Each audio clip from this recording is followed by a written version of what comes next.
Impossible, অসম্ভব। আমি আজই রেজিগনেশন সাবমিট করব।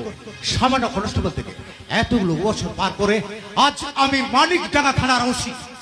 এতগুলো বছরে আমি বুঝতেই পারলাম না আমি সরকারি অফিসার নাকি বেসরকারি কৃতদাস। May I come in sir? Yes, come in.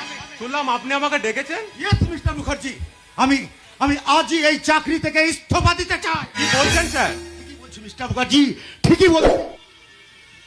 এতগুলো বছরে পুলিশের চাকরি করে না পেলাম জনতার আশীর্বাদ, না পেলাম সাংসারিক সুখ, শুধু পেলাম ধিক্কার, আঘাত আর অবজ্ঞা। এই চাকরি আমার ভালো লাগছে না mister Mukherjee.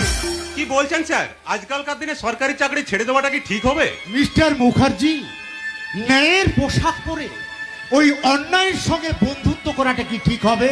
Sir, mister Mukherjee, প্রথম দিনের একবার কথাটা মনে করে দেখুন না, যেদিন আমরা দেশ ও দশকে বাঁচাবার জন্য ন্যায় নীতি আদর্শের শপথ নিয়েছিলাম, কিন্তু পেটলাম শপথে হাঁটলেও আমরা কিন্তু পুতুল নাচের পুতুলের মতো অন্যভূতি হেঁটে বেড়াচ্ছি।